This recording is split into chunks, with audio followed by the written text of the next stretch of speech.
Let's just say you come up and you say, Pat, I want you to go into business with me, meaning I go into business with you. And I say, okay, why don't you tell me about your business and what you do? We sit down, we talk, phase 1, first meeting, I love it. We go into phase 2.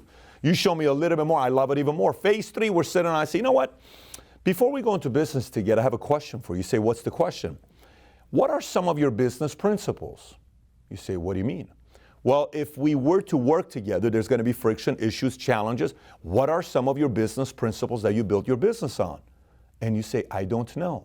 Today, I want to share with you some of my business principles, and I'll give you feedback why it's very important for you to have your own business principles as well. Now, the business principles I'm going to share with you is out of my new book that's coming out August 18 called Your Next 5 Moves. And for the next 6 weeks, I'm going to give you excerpts out of the book the next 6 weeks. And each time I'll share it with you and give you some insight on what I'm thinking about with that section of the book. So let's get right into it. My business principles, here are some of them. Number 1, no one has 100% job security, including the founder or the CEO. Let me say that one more time. No one has 100% job security, including the founder or the CEO. Now, you may say, Pat, if you're the CEO or the founder, don't you have 100% job security? No. If you stop showing up to work, and if you don't come to grow the company, you staying home all day, golfing all day, I'm sorry, you don't have job security. I'm probably going to go to another place and run with somebody else, and your clients are probably going to leave you. So business principle number 1, nobody has 100% job security, including the CEO and the founder. Number 2, what brought us here won't take us to the next level. I just brought on a new executive. We're sitting down as we're going through the process of hiring him, and we're doing all the paperwork. I said, listen, what's the biggest thing you've ever done in your life? And he tells me, I've done this, I've done this, I've done that. I said, okay.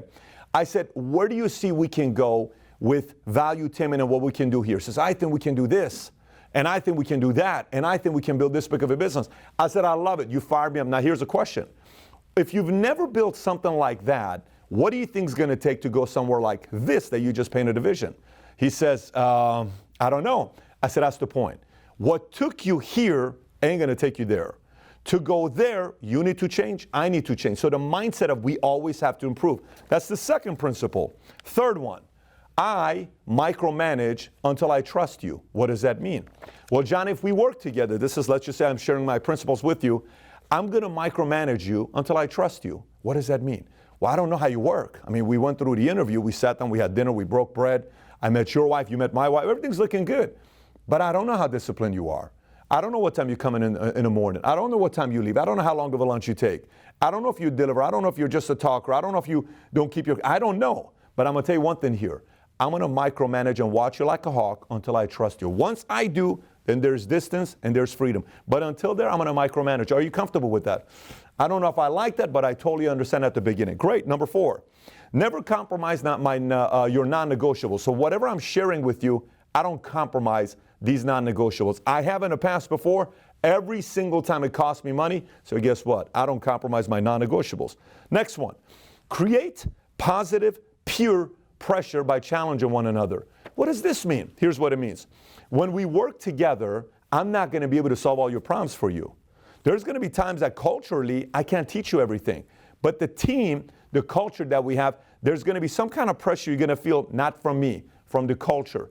We have created a certain culture that provides peer pressure for you to step up your game. It's the kind of an environment we have. Okay, I get it. Fine.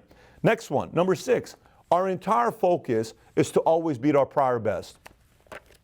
If the most money we ever made in a month is $100,000, I want to make $200,000. If the most we've ever made is $1 million, I want to make $2 million. If it's $10 million, I want to make $20 million. Anything we've ever done, the whole idea is to beat our prior best. You with your department, me with my department. We do that, we'll eventually get to that vision that we want to get to. I think that's fair. Great. Next, treat the company's money like it's your own money. What does that mean? Let me explain to you. If the bank account you look at, we have $7 million in there, and you decide to go buy cameras, and we don't need a $50,000 camera, but it's not your own money. So you decided to go get 4 $50,000 cameras.